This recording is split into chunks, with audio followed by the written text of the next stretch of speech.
Okay, and as April runs off into the night with his scotch, my next guest, you all know, she is truly a first-rate actress, and she will be starring in a television movie titled Ernie Kovacs, Between the Laughter, which airs, as they say, on another network on May the 14th. Would you welcome Cloris Leachman?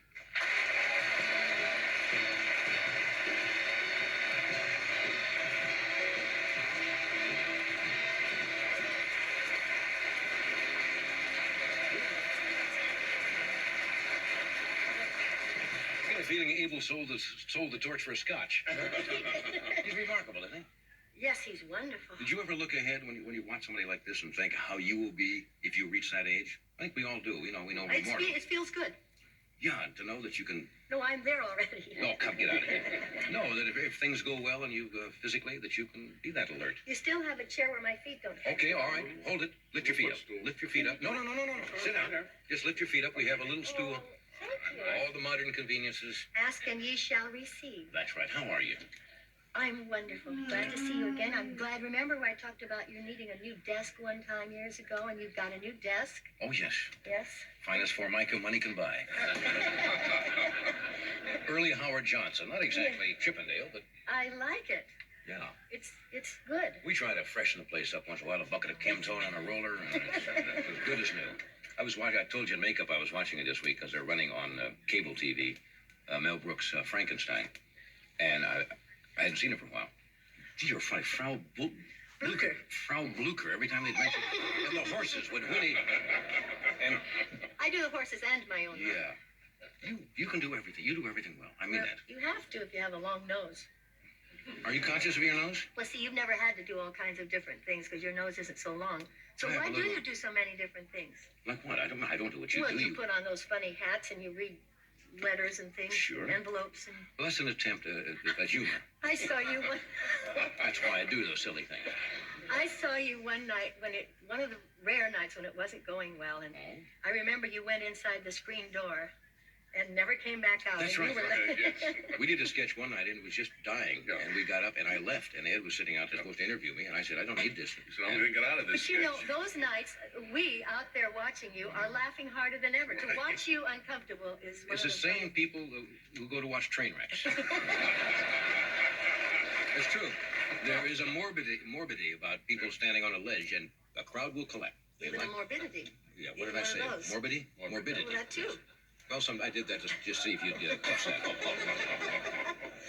I used to laugh when people fell off the steps of the streetcars in the wintertime on the ice in Iowa. That was a big laugh for me. Sure, provided it's somebody else. If you do it, that's big tragedy. Oh no, that hurt a lot. Yeah. You're receiving an award. Mother's Day is coming up. We did a little bit on Mother's Day. That's and you're right. Receiving an award as Mother of the Year? Mother of the Year at the Cobble Hill Nursing Home in New York. Well, that's very nice. It is. Yeah. Well, look what you have to do to get it, though. What do you have to do? Well, you have to have a lot of children, and you. How old are you? Now, your children are grown and away from the house now. Well, they're grown. Yeah. Well, They still hover. around. I say no, and they're trying to land. You have some unusual children. They are. They found that very often when the children leave home, mothers get depressed. They get all kinds of things that happen to them. Yeah. It's real sad. Do you like it that you have the house kind of to yourself now? Yes. Seriously? No, seriously, come on. Yes, it's wonderful. It's wonderful. Yeah, I'm not alone all that much. We have a recording studio, and my son's there all the time, and we make a lot of music. There's a lot of music there, and young people, and me. Yeah. Would you rather receive the Mother of the Year award or an Academy Award? Both. No, but if you had your druthers. Well, I had my druthers, and I did it both. That's right, you did. So it worked. You can't do them both at the same time, pretty much. But if you live long enough and your heart doesn't stop beating, and you had some kind of a plan, you can usually get it all in. Yeah. You keep talking Well, you're about trying. If you live long enough. I mean, you're not old. Why do you? Oh, I'm going to live a long time. They're going to have to take one of those iron bars and beat at me until I finally go. Are there long livers in your family? And don't say yes about this long. It's an old joke, and I threw it in.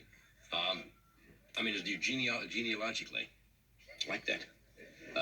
Does your family tend to live into the golden years, whatever those golden years are?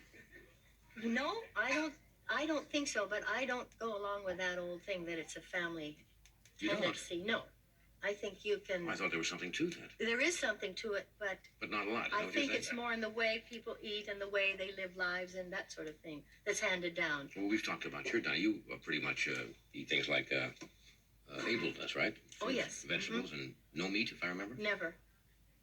Never. With apologies to the great Midwest, the heartland of the Well, world. I respect your desires, but don't you? I don't know what you're applauding for, the great heartland or the no meat or Don't you ever want to go out and apologies. trash out on a cheeseburger? You'd think so, but Yeah. no. Once that sensation leaves you, or once that it was a sensation with me. I was reading a book on archaeology, and I had been fasting actually for the first time in my life. I didn't even plan to. It turned out that's what I was doing. I'd been quite ill, and this was 25 years ago. And I was reading a book about archaeology, and suddenly I looked out and said, "Oh, I won't be eating meat anymore." It was as much a surprise to me as to anyone, and I never have again. I didn't quite understand. I missed I something. think by fasting.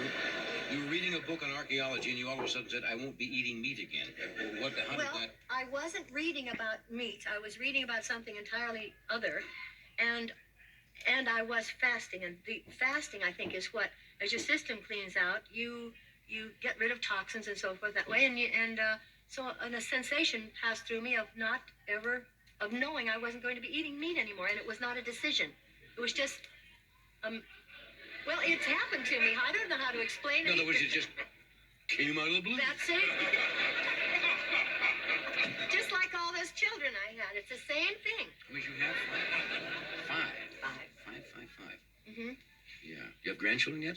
I'm going to have one on Really? October 30th. Mm-hmm. Yeah. Good for you. Do you have... I don't want to get into anything touchy here, John.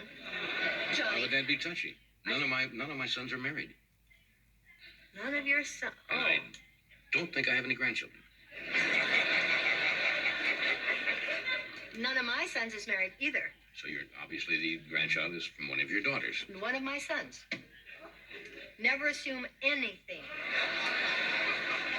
Well, I guess I spoke out of turn. But that makes you a grandmother anyway. That's right. We're still related no matter what. Well, that's nice. You see, isn't that interesting? Legally, it doesn't matter too much. You still have bloodlines, don't you? Absolutely, of course. Okay, we have to take a break. We'll be right All right. back. Carson, Reading ready? archaeological magazine.